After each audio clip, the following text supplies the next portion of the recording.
Bonsoir à tous. Je disais bonsoir. Bonsoir. Nous allons aller dans la parole de Dieu.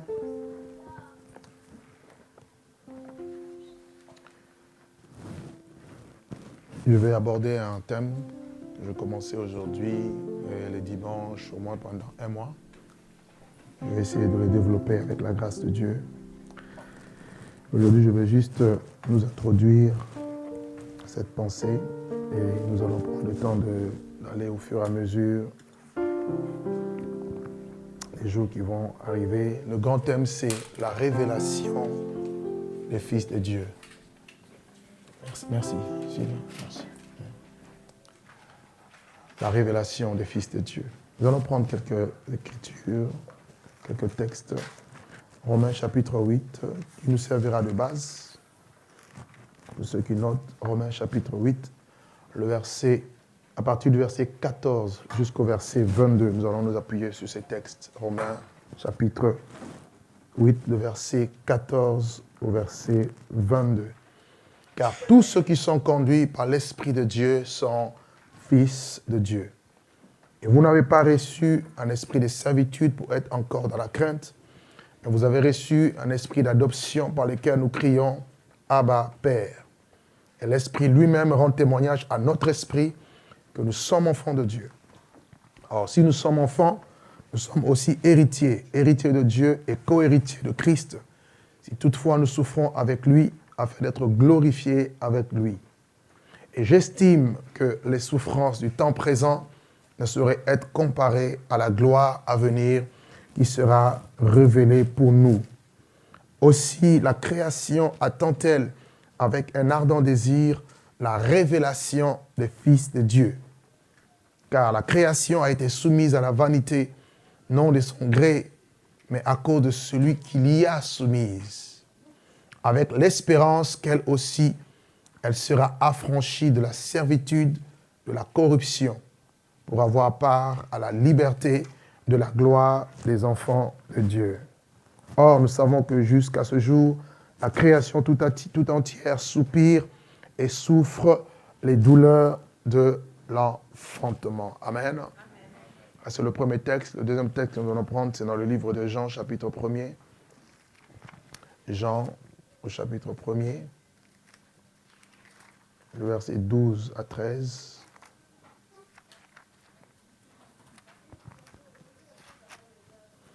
Jean, chapitre 1er, verset 12 au verset 13.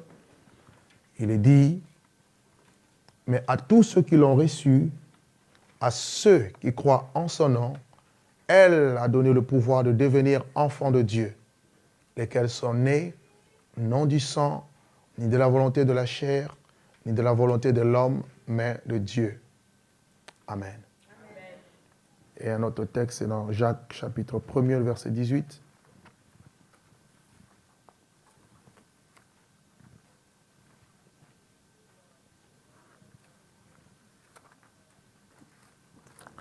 Jacques, au chapitre 1er, le verset 18. Il est dit, « Et il nous a engendrés, selon sa volonté, par la parole de vérité, afin que nous soyons en quelque sorte les prémices de ses créatures. » Amen. Amen. Je reprends, « Et il nous a engendrés, selon sa volonté, par la parole de vérité, afin que nous soyons en quelque sorte les prémices de ses créatures. » En introduction, je veux nous parler aujourd'hui des fils de Dieu. On parle ici de la révélation des fils. Alors, qu'est-ce que c'est la révélation? C'est quoi une révélation? Une révélation, le mot révélation vient déjà du latin revelatio, qui nous parle de l'action de dévoiler. L'action de dévoiler, de montrer, d'amener à la lumière quelque chose qui était caché, quelque chose qu'on ne voit pas, qu'on ne connaît pas. Et dans le grec, le même mot, c'est apocalypsis, ce qui donne d'ailleurs apocalypse. Quand on parle de l'apocalypse, on parle de la révélation. La révélation de Dieu, que Dieu a donnée à son serviteur Jean pour qu'il nous montre des choses qui sont et des choses à venir. Ôter, action de ôter le voile. Révélation égale action de ôter le voile, de dévoiler de faire connaître quelque chose. C'est ça la révélation. En effet, d'autres définitions, vous avez la révélation qui est comme une information nouvelle, une sorte de découverte, un élément inédit, quelque chose qu'on ne connaissait pas, une information qu'on n'avait pas. À chaque fois qu'on découvre quelque chose, on a accès à une révélation. Vous voyez? Parce qu'il y a une information nouvelle qui s'est ajoutée dans notre vie, dans notre connaissance, dans notre compréhension.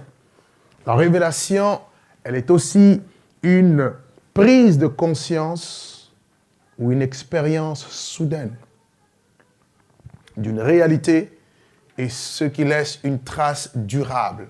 Je disais qu'elle est une prise de conscience, une expérience soudaine d'une réalité qui laisse une trace durable. Et c'est ce que nous voyons dans le livre, par exemple, de 2 Corinthiens, chapitre 12, à partir du premier verset jusqu'au verset 4, où Paul parle en disant que je connais un homme en Christ qui, il y a 14 ans, fut ravi jusqu'au 3e ciel. Il dit, j'en viendrai à des connaissances, à des expériences, encore plus à des révélations. Il dit, cet homme a été ravi jusqu'au 3e ciel. Il lui permet de voir des choses, d'entendre des choses qui n'est pas permis aux hommes d'exprimer. Il a entendu des paroles tellement merveilleuses. Paul a eu accès à une dimension de connaissance, à une révélation, et il a vu et il a entendu certaines choses qui n'est pas possible d'exprimer avec le langage aussi faible que nous avons de notre dictionnaire. Il avait accès à la révélation. Alléluia. La révélation, c'est aussi une personne. Vous pouvez noter, c'est aussi une personne ou une chose dont le public arrive à découvrir soudainement. C'est une personne ou une chose dont le public arrive à découvrir soudainement, subitement. On découvre vos qualités, subitement. On découvre qui vous êtes, subitement. On découvre ce que vous avez de talentueux. La raison pour laquelle, en termes médiatiques, on peut dire, voici cette personne, ce musicien, ce chanteur, cet artiste, c'est la révélation de l'année, par exemple. Vous avez déjà entendu cette expression? La révélation de l'année, c'est telle star. Et c'est tout le monde qui acclame parce que la personne a tellement de dons, a tellement de talents que tout le monde est étonné de voir quelle grâce qui court dans la vie de la personne. Nous le voyons avec des chanteurs, nous le voyons avec des footballeurs, on le voit dans plusieurs domaines. Et dans le contexte de la Bible, vous allez voir que Jésus-Christ est la révélation de tous les temps. Alléluia. Ça, c'est la bonne nouvelle. Jésus est la révélation de tous les temps. Certes, il a été caché. La Bible dit qu'il était un mystère caché de Dieu dans les âges passés. Parce que la Bible a subdivisé le temps en 7 âges. Il y a eu l'âge de l'innocence, il y a eu l'âge de la conscience, il y a eu l'âge de la responsabilité humaine, il y a eu l'âge de la promesse, il y a eu l'âge de la loi, et ensuite vient l'âge de la grâce, ou le temps de la grâce, et enfin le millénium. Et pendant tout ce temps caché, la Bible dit que Jésus-Christ était un mystère. La raison pour laquelle Paul, envoyé par Dieu, il dit « J'ai été mandaté par Dieu pour vous faire connaître la glorieuse mystère, cette glorieuse richesse de ce mystère, savoir Christ en vous, l'espérance de la gloire. » Ce mystère n'était pas révélé aux hommes de générations passées comme il est révélé maintenant à ses saints serviteurs, prophètes, apôtres de Jésus. Amen.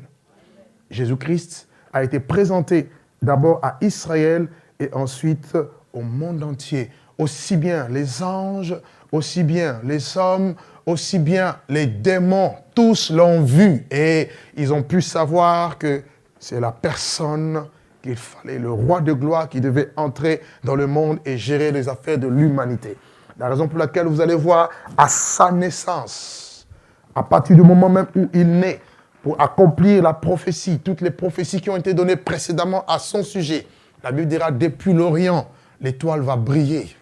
Et les mages vont voir, alors qu'ils observaient le ciel, que quelque chose de particulier venait de se produire dans l'humanité. Un roi venait de naître, parce qu'on a vu son étoile. Ils avaient l'habitude de voir des étoiles. Mais cette étoile-là était différente des autres étoiles. Et cette étoile les a conduits depuis l'Orient. Et arrivé jusqu'à Jérusalem, l'étoile disparaît. Alors qu'il n'était pas né à Jérusalem. Il était né à Bethléem. Il fallait juste qu'ils arrivent à Jérusalem pour informer le roi et les sujets qui étaient à Jérusalem que le roi venait de naître. Vous imaginez, on vient annoncer à un président qui est un président qui vient d'être là. Ça fait quoi? Ça mène le trouble. Et c'est ce qui s'est passé. L'étoile n'a pas conduit directement à Bethléem parce qu'il fallait annoncer au roi qui était à Jérusalem la naissance, je dirais la haute naissance. Il est question de la naissance de Jésus. Amen. Et le roi, il était complètement troublé et il cherchait à avoir des informations pour tuer le bébé. La révélation du monde. Alléluia. Parce que quand je parlerai de Jésus, j'aurai le temps de parler de lui de long en large. En long en large, je parlerai de Jésus en tant que fils de Dieu. Je parlerai de son caractère humain et divin. Je montrerai comment cette fusion a fait de nous, ou fait de nous plutôt, des fils de Dieu qui doivent être révélés à la face de l'humanité. Parce que tel il est, tel aussi nous devons être. Et si nous sommes tels qu'il est, alors le monde doit savoir qu'en nous, au travers de nous, quelque chose de différent est. Non, j'ai l'impression que tu ne comprends pas encore. La Bible dit que la création attend avec un ardent désir la révélation du Fils de Dieu. Le monde que vous voyez n'a pas besoin des hommes riches. Il y en a. Les démons n'ont pas peur des présidents de ce monde. Il y en a beaucoup. Des hommes intelligents, il y en a. Mais la création, je développerai cela, attend avec un ardent désir la révélation. Dis à ton ami la révélation. Non, il ne t'écoute pas. Dis-lui la révélation des fils de Dieu. Alors, on va voir qui est fils. Parce que ce n'est pas tout le monde qui est fils de Dieu. Amen. À l'âge de 12 ans, alors que ce n'était pas encore le temps qu'il soit manifesté à la face de tout Israël, il va juste avec ses parents pour la Pâque. À 12 ans, Jésus reste dans le temple. Les parents l'oublient. Marie, Joseph et tout le monde l'oublie. Il reste là, dans le temple. Et 3 jours après, ils se rendent compte que mais Jésus-Christ n'est pas avec nous. Mais qu'est-ce qui s'est passé? Où est-ce qu'il est? Amen. Alors, lorsqu'on vient, on le trouve dans le temple. Il dit, ne savez-vous pas qu'il faut que je m'occupe des affaires de mon Père? Il était là, il confondait tout le monde par sa sagesse. Et on disait, mais d'où vient cet enfant? Par quelle sagesse parle-t-il? Il était la révélation auprès des chefs religieux. Et lorsque le temps pour lui d'être présenté à tout Israël est arrivé, la parole de Dieu nous enseigne que pendant qu'il était baptisé par Jean-Baptiste dans le Jourdain, alors qu'il sortait de l'eau comme ça, et il priait, la Bible dit que le ciel va s'ouvrir. Et c'est là, c'est Dieu lui-même qui va annoncer à tout le monde. Celui-ci est mon fils. Mais bien aimé, c'était une voix audible. Vous imaginez? Tout le monde vient à Jean pour être baptisé. Et soudainement, on entend la voix qui dit, celui-ci. Oh, qu'est-ce que j'aime. Quand Dieu lui-même te pointe et t'indique. Et quand Dieu lui-même commence à dire aux gens, écoutez, je n'ai pas besoin de vos commentaires. Moi-même, depuis le ciel, je déclare que celui-ci est mon fils, bien-aimé en qui je mets toute mon affection. Alléluia. La révélation des fils de Dieu. Et j'en passe. Plein d'exemples qui nous parlent de Jésus. Alléluia. Alléluia. Mais bien aimé, quand Jésus-Christ exerçait son ministère, voire même les démons, tellement qu'il ne pouvait pas être caché. Vous savez, quand vous êtes fils de Dieu, même si vous voulez vous cacher, vous ne pouvez pas. À cause de la lumière qui est en vous. À cause de la nature de Dieu qui jaillit en vous, qui brille en vous. Vous ne pouvez pas cacher quelque chose de précieux. Et si vous êtes enfant de Dieu, si vous êtes fils de Dieu, sachez-le, même si on ne vous connaît pas aujourd'hui, on vous connaîtra. Parce que Jésus n'avait pas besoin de publicité. Quand il arrivait devant un démoniaque, et c'est les démons eux-mêmes qui faisaient la publicité, en disant, qu'y a-t-il entre toi et nous? Tu es venu pour nous perdre. Jésus, fils de Dieu. Est-ce que tout le monde savait qu'il était le fils de Dieu? Non. C'est les démons qui ont révélé Jésus en tant que fils de Dieu. Donc, Dieu peut permettre que les démons, les sorciers, voire même les païens, puissent vous révéler parce que vous êtes fils.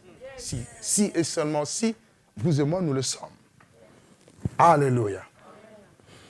À la Pentecôte, le jour de la transfiguration, Matthieu chapitre 17, pour ceux qui notent, il a aussi été révélé devant Pierre, Jacques et Jean. La Bible déclare, pendant qu'il priait, son visage resplendit. Et son vêtement devient tout blanc. Il va apparaître dans la nuée, une nuée blanche va apparaître. Et au milieu de cette nuée, il y avait Abraham, plutôt, il y avait Moïse et Élie. Et il s'entretenait avec eux. Il parlait de son départ à Jérusalem, de sa mort qu'il devait subir à Jérusalem. Et la Bible nous dira par la suite, au milieu de cette nuée, une voix va parler en disant, celui-ci est mon fils, écoutez-le. Amen.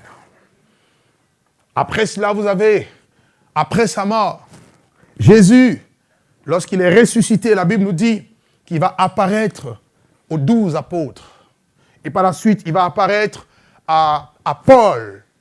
Et ensuite, il va apparaître à plus de 500 frères à la fois. Vous imaginez 500 personnes à la fois, au même moment, vous avez son apparition comme ça. Et c'est ce qui s'est passé. 1 Corinthiens 15 en parle, si vous lisez. Pourquoi je le dis? Et au jour d'aujourd'hui, vous avez le Seigneur Jésus qui se révèle, même aux musulmans qui ne le cherchent pas. Il y en a qui vont à la Mecque pour adorer le Dieu que vous connaissez. Pendant qu'ils font le tour de la tombe, ils voient une révélation. C'est Jésus. Et il y en a, ils sortent de là et ils deviennent adorateurs de Jésus. Un Dieu comme lui, il n'y en a pas deux. Non, si tu le savais, tu allais acclamer. Je dis un Dieu comme lui, il n'y en a pas deux. Il n'y en a pas trois, il n'y en a pas quatre. Alléluia. La révélation des fils de Dieu. Et la révélation est aussi l'acte par lequel Dieu fait connaître aux hommes son dessein, je dirais son plan. Quel plan? Le plan du salut. Et le moyen par lequel Dieu se fait lui-même connaître. Je disais que la révélation, c'est aussi l'acte par lequel Dieu fait connaître aux hommes son dessein, son plan du salut, et se fait connaître à eux. Éphésiens chapitre 3, Paul le dira. Vous ne pouvez pas connaître Dieu sans la révélation. Sachez-le. Au jour d'aujourd'hui, beaucoup de gens restent dans les débats. Est-ce que Jésus est Dieu? Est-ce qu'il est fils de Dieu? Tout simplement parce qu'ils n'ont pas accès à la révélation. Alors, si Jésus est fils de Dieu, est-ce que Dieu a une femme? Est-ce que Dieu est parti avec une femme pour qu'ensemble, il puisse avoir un fils? C'est une mauvaise compréhension des choses parce que Dieu n'est pas dans la logique humaine. Dieu se révèle. Alléluia. Éphésiens chapitre 3, lisons à partir du verset 3 au verset 5. Regardez ce que Paul dit. Il dit, c'est par révélation que j'ai eu connaissance du mystère sur lequel je viens d'écrire en peu de mots. En les lisant, vous pouvez vous représenter l'intelligence que j'ai du mystère de Christ. Il n'a pas été manifesté aux fils des hommes dans les autres générations, comme il a été révélé maintenant par l'Esprit aux saints apôtres et prophètes de Christ. Ce mystère, c'est quoi? Il dit, c'est que les païens sont co-héritiers et forment un même corps et participent à la même promesse en Jésus-Christ par l'Évangile. Amen. Donc la révélation, c'est l'acte par lequel Dieu se fait connaître à nous. Et il nous fait connaître le plan de son salut. Et Dieu compte aujourd'hui sur l'Église pour que l'Église fasse connaître le nom de Jésus. Éphésiens 3, verset 10, il dit, les dominations et les autorités dans le lieu céleste doivent connaître aujourd'hui, par l'Église, pas demain, mais aujourd'hui, par l'Église qui est toi, la sagesse infiniment variée de Dieu. Est-ce que vous me suivez? Amen. Très bien. Alors, qui sont les fils de Dieu? Je parle un peu de la révélation, la manifestation, des choses qui sont cachées, qui sont amenées à être découvertes. Deutéronome 29, verset 29 nous le dit. Les choses cachées sont à l'Éternel, mais les choses révélées sont à nous. Quand on parle de révélation, c'est toute chose qui est découverte et auquel nous pouvons avoir accès, avoir la connaissance. Alors que tout ce qui reste du domaine de Dieu reste un mystère. Et laissez-moi vous dire que Dieu restera toujours un mystère. toujours. Même lorsque nous serons au ciel, en train de l'adorer pendant l'éternité, il sera toujours un mystère, parce qu'il se révélera au fur et à mesure, selon son bon plaisir. Personne ne peut dire qu'il connaît Dieu, car nous connaissons tous en partie. Amen. Et plus ça va, plus nous le découvrons. Plus ça va, plus nous cherchons à être comme lui, à le ressembler. Qui sont les fils de Dieu? Le mot fils du latin philus et du grec huios. Quand on parle de fils, on voit un enfant mâle. Il y a un lien direct entre l'homme, l'enfant, et le père, le géniteur. Le fils, c'est aussi le descendant. Quand on parle de fils, on voit le descendant. On voit la postérité. De qui je suis issu, de qui je viens. En réalité, on ne peut pas parler de fils, il n'y a pas de père. N'est-ce pas?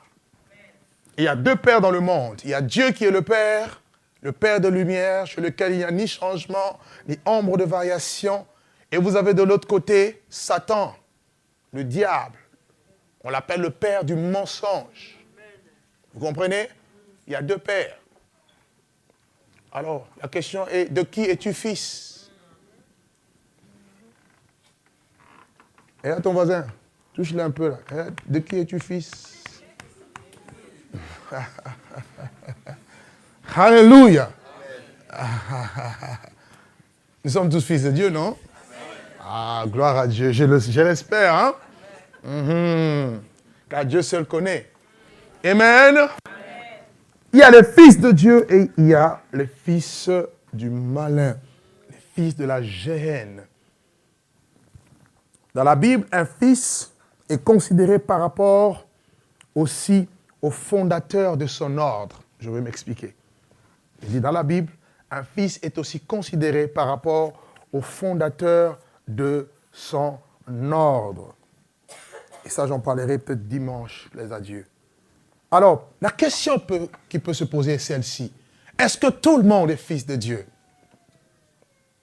Est-ce que tout le monde est fils de Dieu? Puisque tout le monde est créé par Dieu. Si Dieu a créé tout le monde, ça veut dire que tout le monde est fils de Dieu. Non. La réponse est non. Pourquoi? Pour être fils de Dieu, il faut être porteur de l'image de Dieu. Notez ça, ça c'est très important. Pour être fils de Dieu, il faut être porteur de l'image de Dieu. Alors, ce qui nous ramène à prendre deux textes rapidement et je vais essayer de nous expliquer. Luc chapitre 3. Luc au chapitre 3. Nous allons prendre le verset 23 et nous lirons le verset 38. Luc 3, nous allons lire le verset 23 et ensuite nous lirons le verset 38. La Bible dit, Jésus avait environ 30 ans lorsqu'il commença son ministère. Luc chapitre 3, Luc 3, verset 23. Jésus avait environ 30 ans lorsqu'il commença son ministère, étant, comme on le croyait, fils de Joseph, fils d'Élie. OK? Et regardez avec moi le verset 38. On nous dit qu'il était fils d'Enoch, fils de Seth, fils d'Adam, fils de Dieu. Notez ça très bien. Vous n'avez pas vos Bibles, vous ne lisez pas. La Bible dit qu'il était fils de Seth, fils de Dieu. Bien. Genèse chapitre 1er, le verset 26 au verset 27. Il est dit quoi? Dieu dit, créons l'homme à notre image, selon notre ressemblance, afin qu'il domine sur les poissons, sur les bêtes, etc. Dieu le créa à l'image de Dieu. Il le créa l'homme et la femme. Et l'homme et la femme furent créés à l'image de Dieu. Voici ce que la Bible enseigne. Amen. Amen. Donc, Adam, qui est notre père, de qui nous sommes, à la base, a été créé à l'image de Dieu. Or, c'est quoi l'image de Dieu? Un verset simple qui nous explique cela, c'est Colossiens 1, verset 15. Colossiens 1,15 nous dit quoi? Il dit, le Fils est l'image de Dieu invisible. Donc, Jésus est l'image de Dieu invisible. Et selon Hébreux 1, le verset 3, on nous dit qu'il est le reflet de la gloire du Père et l'empreinte de sa personne. Donc, ce qui revient à dire que comme Adam a été créé à l'image de Dieu, il était à l'image du Père aussi. Or, Dieu est invisible. Dieu est esprit. Mais Jésus a été rendu visible de par l'Esprit de Dieu qui est invisible. Quelqu'un n'a pas compris. La Bible dit la parole a été faite chair et elle a habité parmi les hommes pleins de grâce et de vérité. Nous avons contemplé sa gloire. Donc de son état invisible, il s'est transposé pour devenir visible. Et quand Dieu créait l'homme à l'image de Dieu, il est créé comme Christ. Pour être fils, il faut être comme Christ. Parce que seul Christ est le Fils de Dieu. Donc si tu te détaches de la nature de Dieu qui est Christ, tu ne peux pas être fils de Dieu. Aïe, aïe, aïe, aïe, quelqu'un ne me comprend pas. Je suis en train de dire ceci. Pour être fils, il faut avoir l'image de Dieu. Parce que Jésus-Christ seul est le Fils de Dieu. Il y a un seul Dieu, le Père, le Fils et l'Esprit. Or, le Fils est le reflet de la gloire du Père. Celui qui m'a vu a vu le Père. Alléluia.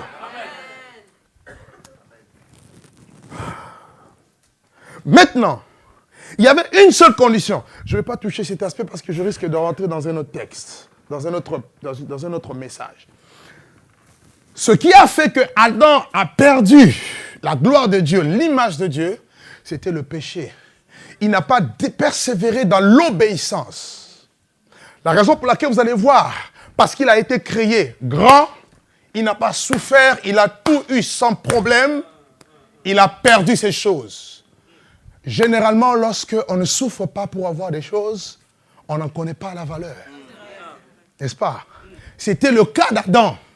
Adam ne connaissait pas la valeur de la gloire de Dieu parce qu'il n'avait pas souffert pour cela.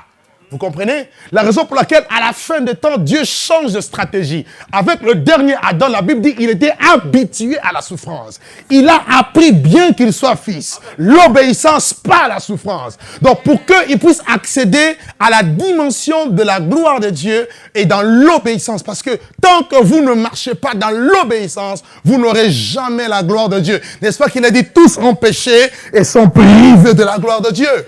Alléluia. Or, la gloire de Dieu, c'est ça l'image même de Dieu. Adam va tomber dans le péché. Et quand il pêche, il perd l'image de Dieu. La preuve qu'il perd l'image de Dieu, regardez dans Genèse 5.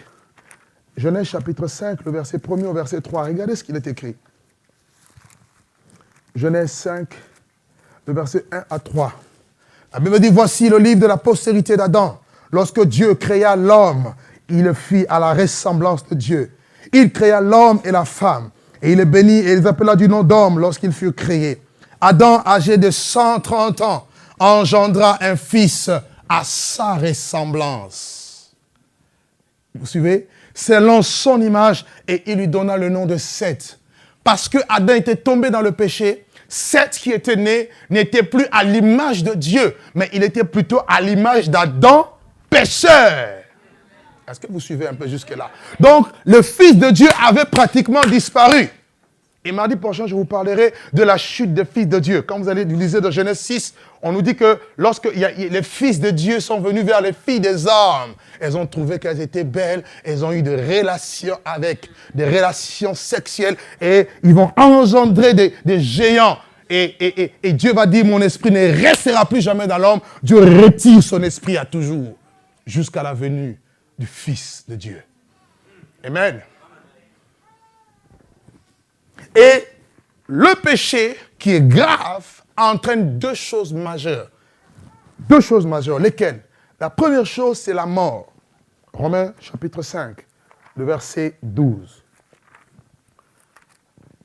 Déjà, nous connaissons dans Romains 6, verset 23, ce qui est écrit. Le salaire du péché, c'est la mort. Et le don gratuit de Dieu, c'est la vie éternelle. Et Romains 5, verset 12, La première chose qui se passe, c'est quoi? La Bible dit, c'est pourquoi, comme par un seul homme, le péché est entré dans le monde, et par le péché, la mort, c'est ainsi que la mort s'est étendue sur tous les hommes, parce que tous ont péché. Également ton voisin, dis-lui, le péché dans lequel tu es grave. Vous n'avez pas le courage d'en parler. Dites à haute voix, le péché dans lequel tu es grave. J'entends quelqu'un me dire, mais non, moi je ne suis pas dans le péché. La Bible dit, si vous dites que vous n'avez pas de péché, vous faites Dieu menteur. Qui n'a pas de péché, lève la main. On va t'amener au ciel tout de suite. Tu n'as pas de péché. Ah, nous péchons en parole, en pensée, en acte. Et ce que Dieu ne veut pas, c'est lorsqu'on pratique le péché. Ça, c'est ce que Dieu ne veut pas.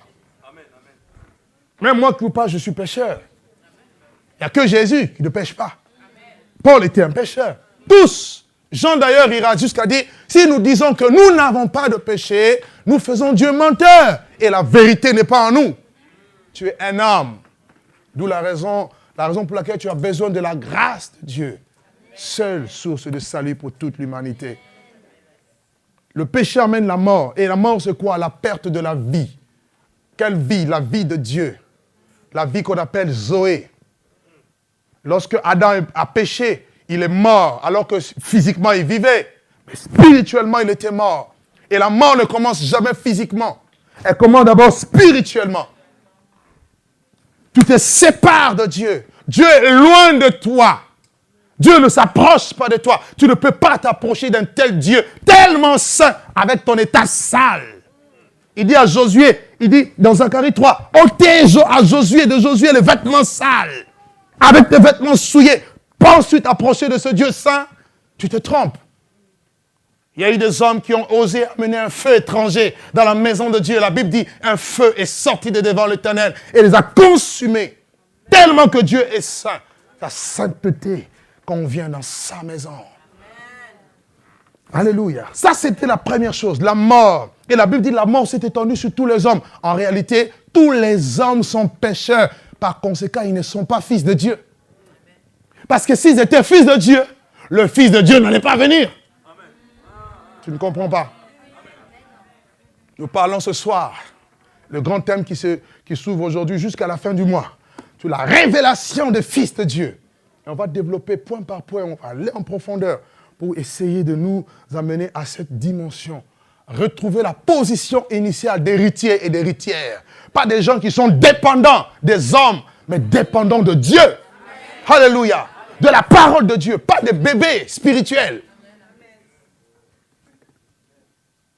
Deuxième raison, deuxième chose que le péché a entraîné, la vanité. Romains 8, verset 20. Romains 8, verset 20 nous dit ceci. La création a été soumise à la vanité, non de son gré, mais à cause de celui qui l'y a soumise. Elle a été soumise à la vanité. La création a été soumise. Quand on parle de la vanité, on voit le chaos, on voit le désordre.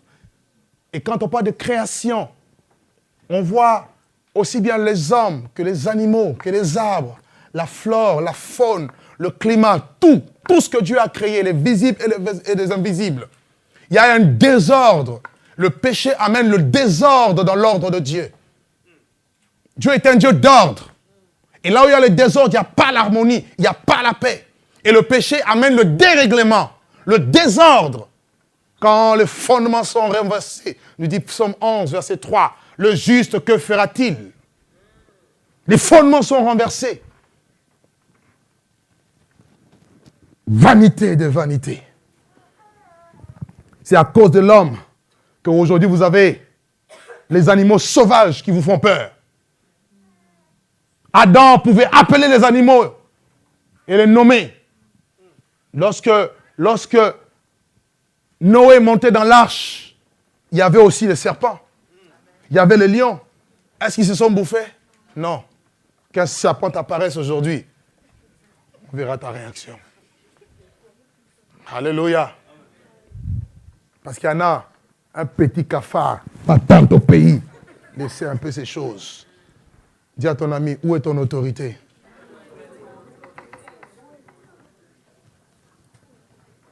Alléluia. Un petit chat noir. Allô, ça c'est la sorcière des Antilles, elle est venue. Là. On me l'a envoyé là. Ça c'est du vaudou, ça.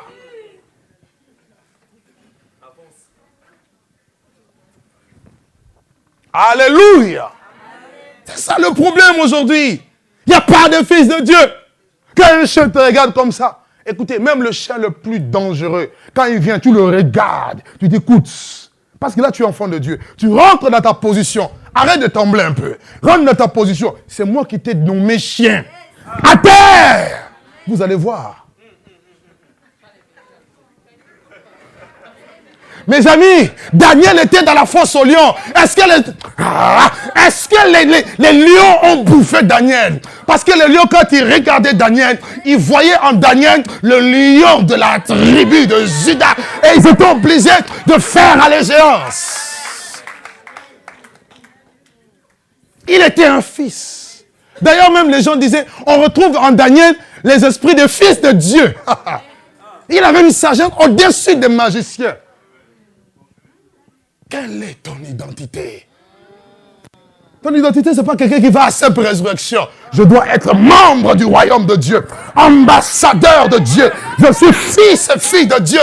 Je connais ma position. I know who I am. Je sais qui je suis. Tant de chrétiens faibles, pourquoi? Parce qu'ils savent que leur vie n'est pas conforme à Dieu. Et devant ils ne peuvent pas refléter cette gloire. Vous savez, la gloire de Dieu, je disais, vous ne pouvez pas la cacher. Quand Moïse est monté 40 jours, il est descendu, il ne savait pas, mais son visage brillait. Ça rayonnait de gloire. Lorsque vous êtes dans la présence de Dieu, vous rayonnez sans même que vous vous rendiez compte. C'est ça, les fils de Dieu. Dieu s'imprègne sous vous. Amen.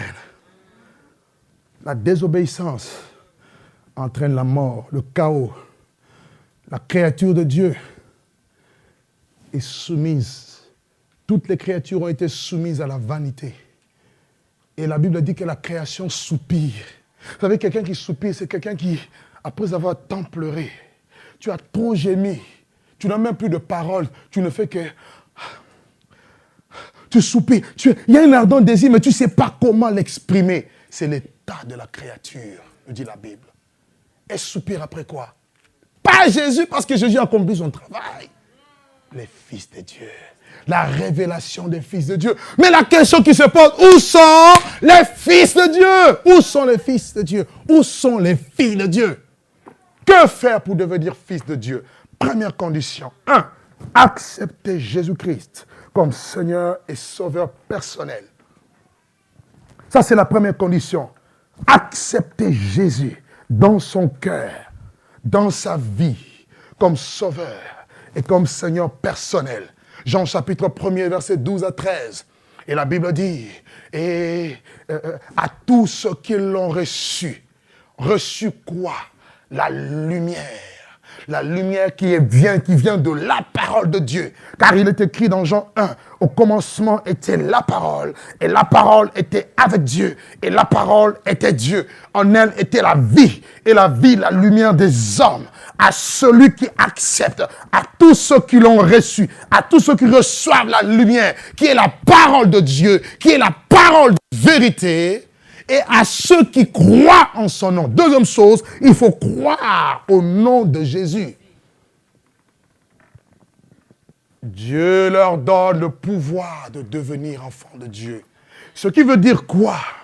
Pour être enfant de Dieu, pour être fils de Dieu, tu dois recevoir un pouvoir. Donc, tout le monde, tout homme n'est pas fils de Dieu. Nous sommes tous créatures de Dieu du fait que nous sommes nés dans la mort. Nous avons porté l'image de la mort en nous. Mais pour changer d'identité, il faut recevoir au préalable le pouvoir. En acceptant Jésus, Dieu te donne un pouvoir. Et c'est ce pouvoir-là qui te positionne en qualité de fils. Donc Dieu vient et il t'adopte. Tu n'as pas compris. Tu es un fils, une fille d'adoption. Lorsque tu es adopté, tu reçois le même droit qu'un fils légitime. Est-ce que quelqu'un me suit? On reçoit la lumière. On reçoit Jésus et on reçoit par la suite le pouvoir de devenir enfant de Dieu. Donc, à partir du moment où quelqu'un reçoit Jésus, il peut appeler Dieu son Père. Parce qu'à partir de ce moment, une relation naît. Cette relation de père et fils. Il devient ton père. Je ne dis pas notre père, mais je dis mon père. Ce n'est pas la même chose. Notre, nous sommes plusieurs, mais je m'approprie mon Dieu. Quand Jésus priait, il disait Père. Il disait mon Père. Mon Père. C'est ton Père. L'amour qu'il a pour toi est plus que l'amour qu'un homme peut te donner. Plus que l'amour qu'une femme peut te donner. Qu'un parent peut te donner. C'est un amour indescriptible. Alléluia.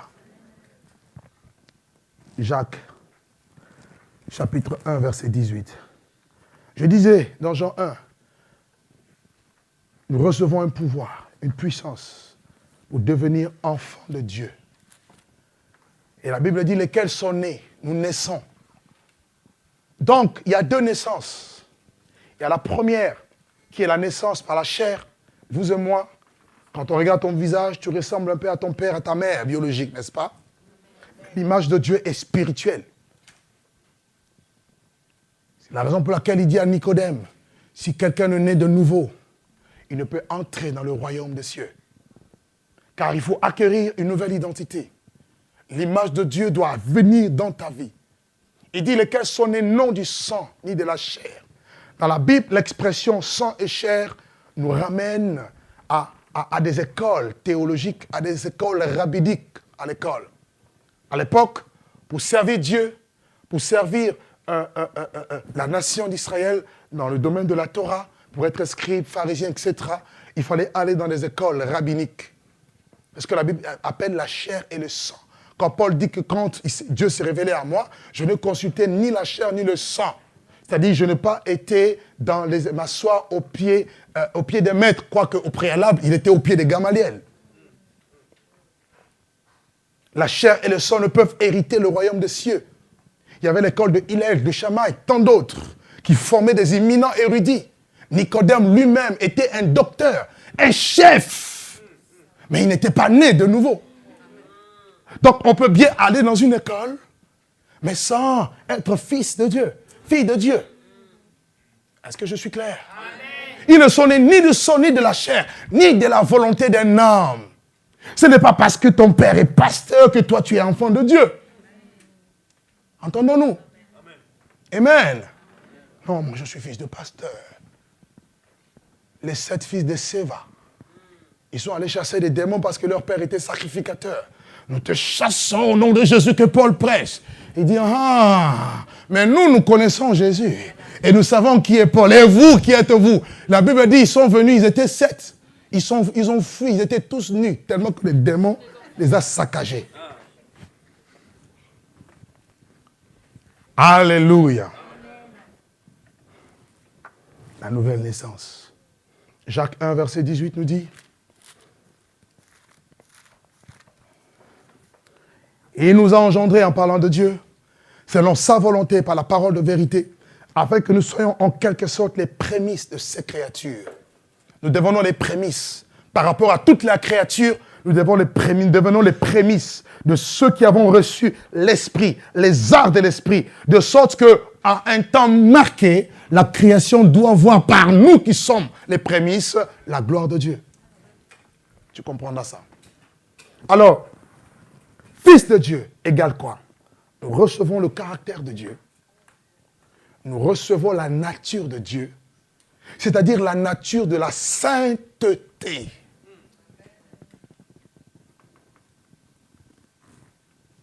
Nous recevons la gloire de Dieu, le kabod, le doxa, la nuée de Dieu.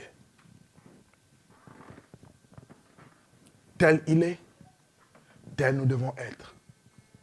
Dieu est amour, ses enfants doivent avoir l'amour. Dieu est saint, ses enfants doivent être saints. La sainteté convient dans sa maison. Ça, c'est être fils de Dieu. Ce n'est pas connaître la Bible. C'est avoir la nature de Dieu. Avez-vous déjà vu des chiens donner naissance à des chats?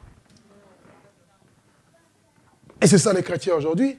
Ils chantent, ils louent, ils tombent sous l'onction, ils se roulent au sol, ils prophétisent, ils sont dans la chorale, ils prêchent, mais vous le trouvez dans l'abomination, dans la débauche, la fornication, la masturbation. Ce n'est pas un problème.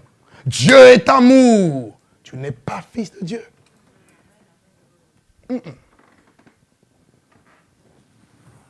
Deuxième chose pour être fils de Dieu. La Bible dit dans Romains 8, verset 15, 14 plutôt, tous ceux qui sont conduits par l'Esprit de Dieu sont fils de Dieu. Pour être fils de Dieu, il est important d'être conduit par l'Esprit de Dieu. Or, la Bible nous enseigne que l'Esprit de Dieu est comme du vent. Jean chapitre 3, verset 8, il est dit, le vent souffle. Tu ne sais ni d'où il vient, ni où il va. Pardon, pas de chewing-gum quand on prêche. Tu ne sais ni d'où il vient, ni où il va. L'Esprit de Dieu, lorsque tu es conduit par l'Esprit de Dieu, tu ne peux plus, tu n'as plus le contrôle de ta vie. L'Esprit de Dieu vient parce que le jour de la nouvelle naissance, la Bible dit tu es scellé de l'Esprit de Dieu, tu ne t'appartiens plus. Dieu appose sur ton esprit un sceau. Et le sceau, c'est la marque qui authentifie un acte. Quel acte? L'acte par lequel j'appartiens à Dieu. Je ne m'appartiens plus à moi-même, j'appartiens à Dieu. Or, des chrétiens aujourd'hui ne sont plus conduits par l'Esprit de Dieu. Ils sont conduits par leur raisonnement. Les faux raisonnements. Pourquoi je le dis? Jean 14, notez-le. Jean 14 et Jean 16. Jésus nous parle du ministère du Saint-Esprit. Il dit quand le Consolateur viendra, il vous conduira. Conduire, ça veut dire diriger. C'est lui qui doit te diriger. Ce n'est plus toi-même. Que des chrétiens aujourd'hui dirigés par leurs émotions. Je sens aujourd'hui, je ne dois pas faire ça. Et je ne fais pas. Ce n'est pas le Saint-Esprit. Ce sont tes émotions. Et tu resteras charnel. Il te conduira dans toute la vérité. Qu'est-ce que c'est la vérité? La vérité, c'est la Bible. Jean chapitre 17, le verset 17. Où Jésus dit, sanctifie-les par ta vérité, par ta parole et la vérité. La vérité, c'est la parole de Dieu. C'est la Bible. Cette même Bible qui a été inspirée par le Saint-Esprit. Toute écriture est inspirée de Dieu, utile pour enseigner, corriger, convaincre, instruire dans la justice, afin que l'homme de Dieu soit accompli et propre à toute bonne œuvre. Et quand l'Esprit de Dieu vient dans ta vie, et il commence à te guider, il va te dire, ce que tu fais, ce n'est pas bien. Regarde ce que la Bible dit. Et la Bible devient il te dirige dans la vérité. Et le Saint-Esprit, il vient, il te rappelle à chaque fois la parole de Dieu. Ça, c'est le ministère du Saint-Esprit dans la vie d'un enfant de Dieu, dans la vie d'un fils de Dieu. Alors, qu'est-ce que nous remarquons aujourd'hui? Nous remarquons beaucoup de personnes qui sont charnelles. Beaucoup de personnes qui prennent leurs convictions personnelles comme la conduite de l'esprit. Quelqu'un même m'a dit, où est-ce que c'est écrit dans la Bible qu'il ne faut pas se masturber? Où est-ce que c'est écrit dans la Bible qu'il ne faut pas fumer? Si les païens reconnaissent que fumer tue, ça amène des problèmes de cancer. Tu as besoin que ce soit écrit noir sur blanc. La Bible dit que si quelqu'un détruit ce corps, ce temple, Dieu le détruira. Ton corps devient le temple du Saint-Esprit. C'est écrit où il ne faut pas boire du whisky. Ça va? Est-ce qu'il y a des consommateurs de whisky? Alléluia! De toute façon, c'est ma vie. Tu n'es pas fils de Dieu. Un fils de Dieu, sa vie n'est plus sa vie. Sa vie, c'est la vie de Dieu. Paul dit, j'ai été crucifié avec Christ. Si je vis, ce n'est plus moi qui vis, c'est Christ qui vit en moi. Je ne fais pas ce que je veux. Je fais ce que Dieu veut que je fasse. Où sont les fils de Dieu aujourd'hui? Nos églises sont remplies des adhérents. Des gens qui suivent la masse, la foule.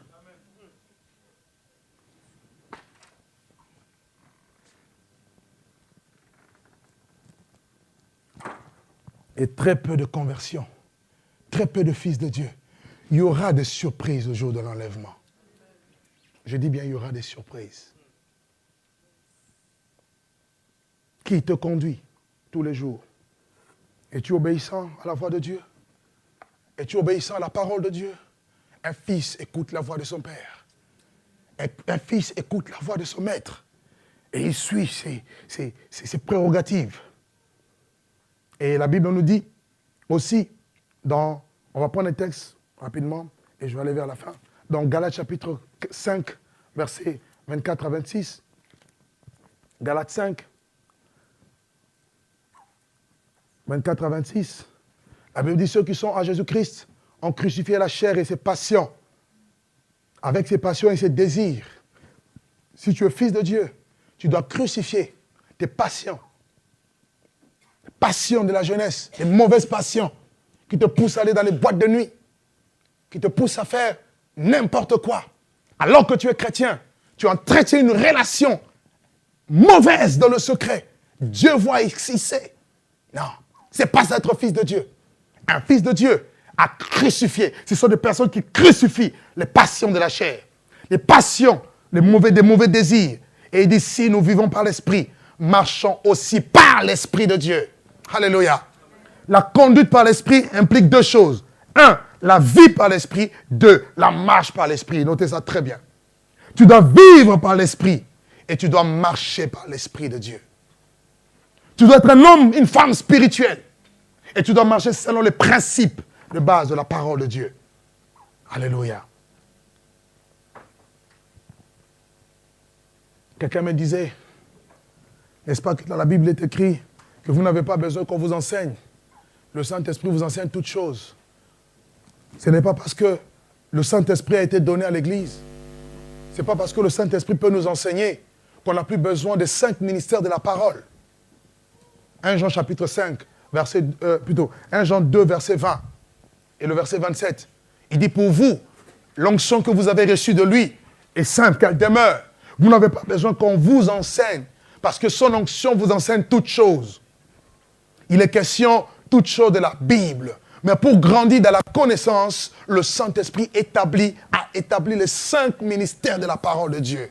Voilà comment beaucoup, par des faux raisonnements, préfèrent rester à la maison, préfèrent ne plus être soumis à une autorité spirituelle, et ils meurent, finissent par mourir. Tout simplement parce qu'ils ne sont pas conduits par l'Esprit de Dieu.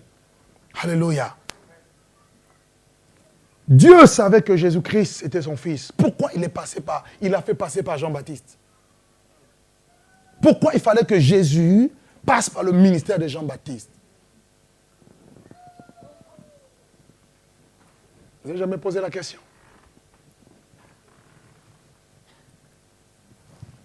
Jésus a marché par l'Esprit, vivait par l'Esprit. Il a eu un ministère fructueux.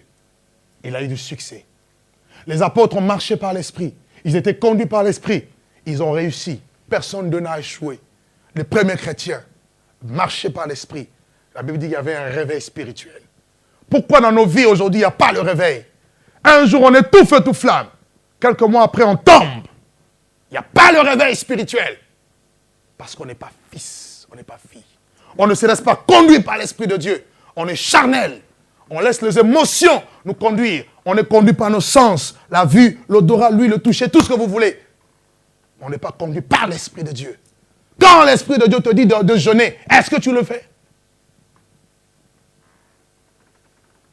Les premiers chrétiens étaient chaque jour assidus au temple. Beaucoup de chrétiens aujourd'hui, on doit les suivre pour venir à l'église. Ce n'est pas normal. Moi, j'ai pris la décision et des gens, je ne suis plus. Non, ce n'est pas biblique. Vous avez vu, Jésus fait le ministère. Même 70 disciples, ils l'ont quitté. Et Jésus les appelait, s'il vous plaît, revenez, c'est moi le Fils de Dieu. Et il se tourne vers les 12. Et vous ne partez pas? À qui irions-nous? C'est toi qui as les paroles de la vie. Tu dois savoir qui tu aimes, qui tu connais, qui tu suis, qui tu cherches. 10 ans de conversion, 10 ans de suivi. Il y a un problème. Tu n'es pas fils de Dieu. Alléluia. Je comprends un bébé dans la foi. Quelqu'un qui vient de se convertir, oui, il n'y a pas de problème. Ah non, là, il faut l'entourer. Alléluia. Il faut lui donner des câlins, tu vois, Jésus est bon, tu comprends, hein, ça. Mais quand on grandit, excusez-moi, il faut changer. On doit devenir mature. Depuis combien de temps tu es converti? Et quel est ton niveau spirituel? Encore là, en bas. Nous irons tous au paradis. Mensonge. Regarde ton voisin, dis mensonge. Ça te choque, hein? C'est la vérité. Et la Bible dit, ce n'est pas un esprit de servitude que nous avons reçu. Oh, j'aime le Saint-Esprit. Ce n'est pas un esprit qui nous amène la paix. Ce n'est pas un esprit qui met sur nous des jougs. Il dit, prenez mon joug, recevez mes instructions. Mon joug est doux et mon fardeau est léger. Alléluia. Il dit, nous avons reçu l'esprit d'adoption, oh my God, par lequel, Sylvain, nous crions, Abba Père, Abba Fad. Oh, je me rappelle le jour où il m'a touché. Et depuis que je donnais ma vie à Jésus, jamais je n'ai connu de régression. Chaque jour qui passe, je ne fais qu'aller de gloire en gloire, de progrès en progrès. Parce que l'Esprit de Dieu en moi crie, Abba Fad, Abba Père. Il est mon Père. Une relation d'intimité se crée. Une relation de communion intense et profonde. Et se tisse dans le secret. C'est ça le Fils de Dieu. Un fils veut demeurer au pied de son Père. Dans Galates chapitre 4, verset 6, la Bible dit, parce que vous êtes fils, Dieu a envoyé dans vos cœurs l'esprit de son Fils qui crie Abba Père.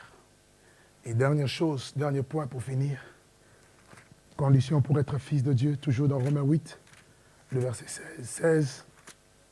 La Bible dit, l'Esprit, c'est-à-dire le Saint-Esprit, rend lui-même témoignage à notre esprit que nous sommes enfants de Dieu. C'est-à-dire, pour être fils de Dieu, le Saint-Esprit doit amener un témoignage dans ton esprit. Si tu es là et que tu n'es pas sûr que tu es enfant de Dieu, c'est que tu ne l'es pas. Parce que le Saint-Esprit doit témoigner en toi que tu es enfant de Dieu. Alléluia. Alléluia. Tu dois recevoir le témoignage de l'Esprit dans ta conscience. Et tu dois avoir une conscience pure, une conscience irréprochable. Oh, quel de chrétiens qui n'ont que des consciences réprochables. Tu sais très bien que ça, moi, ma vie n'est pas correcte. Mais tu fais peut-être semblant. Il y a besoin de changer. Alléluia. Dieu t'aime, tu as besoin de changer. La Bible dit, le Saint-Esprit rend témoignage à notre esprit que nous sommes enfants de Dieu. Actes chapitre 24, verset 16. Paul dit, j'ai une conscience sans reproche. Je m'efforce. Acte 24, verset 16. Acte 24, verset 16. Il dit, je m'efforce d'avoir une conscience sans reproche tous les jours devant Dieu et devant les hommes. Si tu es fils de Dieu, tu chercheras à avoir une conscience pure. Amen. Amen. Une conscience qui ne te reproche de rien devant Dieu. Même si les gens t'accusent faussement, mais tu ne te retrouves pas dans ce que les gens disent. Parce que ta conscience est pure devant Dieu. Parce que lorsque le Saint-Esprit commence à rendre témoignage, il confondra même tes ennemis. Est-ce que tu me suis? Une conscience pure. Pourquoi? 2 Corinthiens, je donne juste 2 raisons rapidement. 2 Corinthiens chapitre 10, le verset 18. 2 Corinthiens 10, verset 18 nous dit que c'est Paul qui parle. Il dit, ce n'est pas celui qui se recommande lui-même qui est approuvé, mais c'est celui que Dieu recommande. Amen. Lorsque tu es enfant de Dieu, fils de Dieu, tu dois laisser Dieu commencer à te recommander. Il y a des choses que tu n'as même pas besoin de dire. Moi, je vois des fois des chrétiens, je dis, mais vous n'avez rien compris. Oh, mon Dieu, moi, je prie 5 heures par jour. Tu ne m'impressionnes pas. On n'est pas impressionné par ça. Tu sais, moi, vraiment, j'ai un appel puissant dans ma vie. Non, tu n'as pas besoin de le dire. Moi, non. Laisse le Saint-Esprit te recommander. Alléluia. Vous ne dites pas Amen? Vous êtes concernés ou quoi? Tu n'as pas besoin de ça. Le Saint-Esprit rend témoignage. Et dans 1 Jean 5, verset 9, la Bible dit, si nous recevons le témoignage des hommes, mais le témoignage de Dieu est plus grand que celui des hommes. Mais bien aimé, ça c'est une vérité que Dieu m'a enseignée. C'est vrai, il faut veiller sur sa marche, sur son intégrité. Mais il arrivera des moments où les gens pourront vous salir. Il arrivera des moments où les gens pourront dire n'importe quoi sur vous. Bénissez Dieu pour cela. Mais vous veillez à ce que votre témoignage soit correct devant Dieu. Parce que même si les gens ont cherché à vous salir, la Bible dit Dieu va lui-même vous recommander. Oh, j'aime quand Dieu recommande. La lettre de recommandation de Dieu, c'est passe-partout. Ça passera partout. Même là où les portes étaient fermées, on t'ouvrira des portes. Oh, alléluia. J'aime Jésus parce que Jésus, lorsqu'il vient, il ne dit pas à Jean, écoute, c'est moi le Messie, c'est moi ceci, c'est moi. Non. Même quand Jean avait envoyé des émissaires pour lui dire, es-tu celui qui doit venir ou devons-nous en attendre d'autres? Il n'a pas dit, écoute, je suis le grand Messie. Mais Jean, tu n'as pas su que c'était moi le moi. Comme toi aujourd'hui, quand Dieu t'utilise un peu, tu veux que la terre entière sache que Dieu t'a utilisé. Donne gloire à Dieu, efface-toi. Dis à ton voisin, efface-toi. Tu dois mettre... quelqu'un qui avait un petit pied, il marche maintenant, il a les 2 pieds normaux. Tu dois filmer, mettre sur Facebook, Internet, pour que le monde... Ah, ça c'est Douglas Saka. Non, on n'a pas besoin de ça. Dieu qui a tout créé, qui fait tant de miracles, est-ce que vous le voyez? Dis à ton voisin, apprends à être invisible. Non, dis-lui à haute voix, apprends à être invisible. Il faut qu'on sache que sans moi là, non! Qui es-tu? Poussière. Qu'as-tu que tu n'aies reçu? Si tu l'as reçu, pourquoi te glorifies-tu? C'est le don de Dieu, donnons gloire à Dieu. Même Jésus, quand il guérissait, il disait, ne dites rien à personne. Mais les gens eux-mêmes allaient dire, non, c'est Jésus qui l'a fait. Mais toi, un petit truc. Je suis des fois sidéré quand je vais sur Internet. Migraine, guéri de migraine. Guérison miraculeuse, extraordinaire. Mais la Bible dit que Dieu faisait des miracles extraordinaires par les mains de Paul. Au point même, on prenait ce mouchoir, on appliquait sur les malades étaient guéris.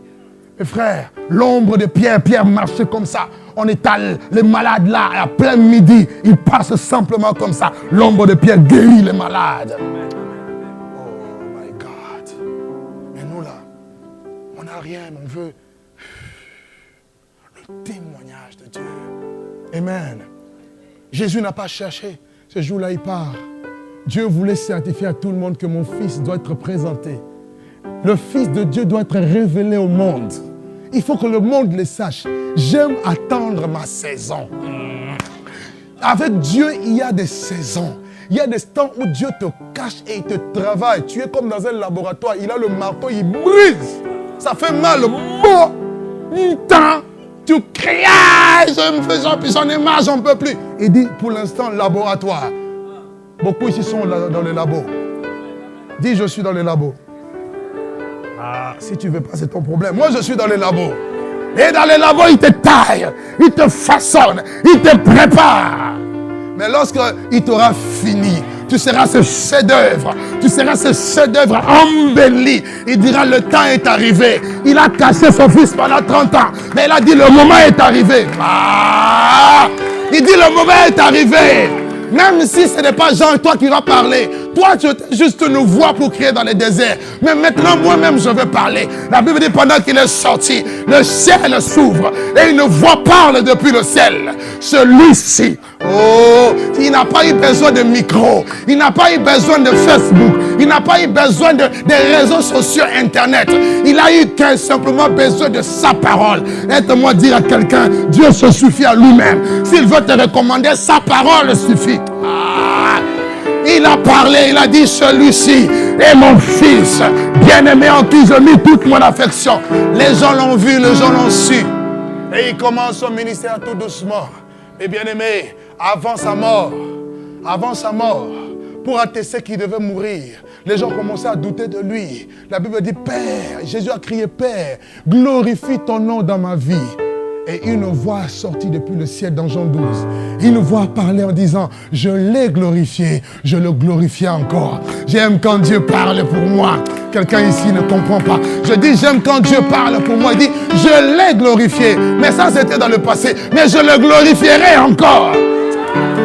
Dieu nous part avec nous de gloire en gloire. Hier, il ne s'est glorifié. Mais ne reste pas dans la gloire d'hier. Ne reste pas dans la manne d'hier. Hier, c'est hier. Aujourd'hui, c'est aujourd'hui. Demain, c'est demain. Il dit, je le glorifierai encore. Mais la deuxième gloire, c'était une gloire qui devait passer par la croix. Parce que quelquefois, lorsque nous mourons, ça fait mal aux hommes, mais ça plaît à Dieu.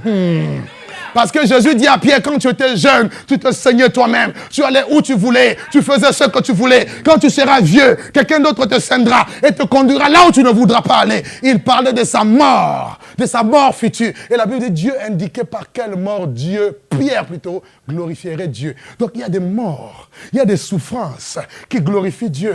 La Bible dit en parlant de Jésus, il plut à l'Éternel de briser son fils par la souffrance. Donc la souffrance que tu as, ce n'est pas seulement pour ta mort.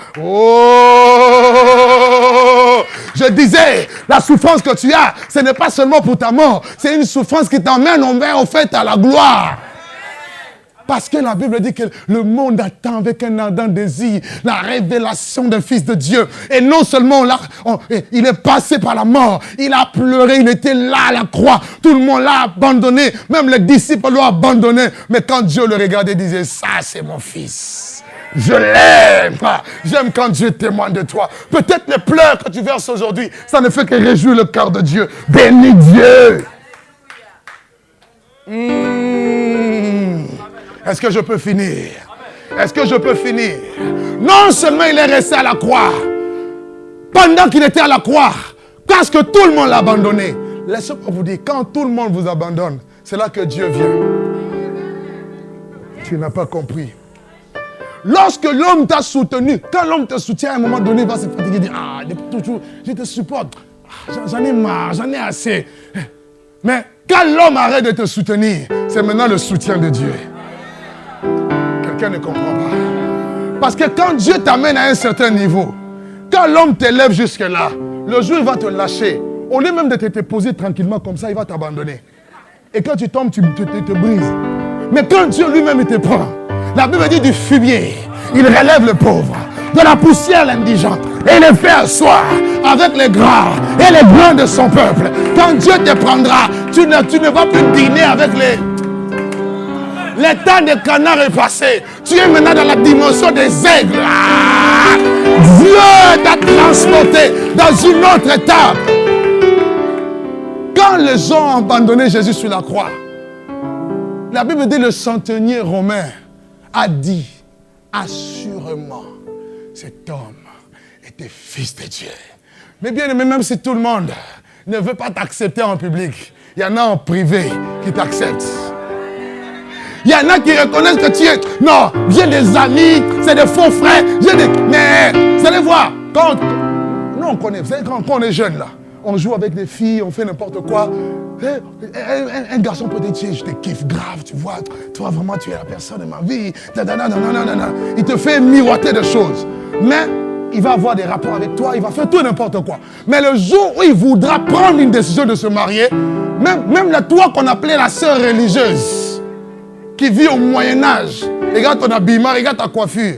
Ce n'est pas à la mode. Mais le jour du mariage, on cherchera la Vierge. On dira non, elle là, c'est une passoire. C'est toi, mes frères, mes soeurs. Pour te dire que des gens peuvent te mépriser, te minimiser. Mais garde ton identité de fils. Garde ton identité de fille. Parce que le moment viendra où Dieu va te présenter. Les gens diront assurément, celle-là, elle est vraiment fille de Dieu. Assurément, celui-là est vraiment fils de Dieu. Hey! Alléluia! Les fils de Dieu ne peuvent pas se cacher longtemps. Même si tu t'étais caché, Dieu te prendra et il va te manifester. La révélation de tous les temps, c'est Jésus. Que Dieu vous bénisse dans le nom de Jésus. On continuera dimanche.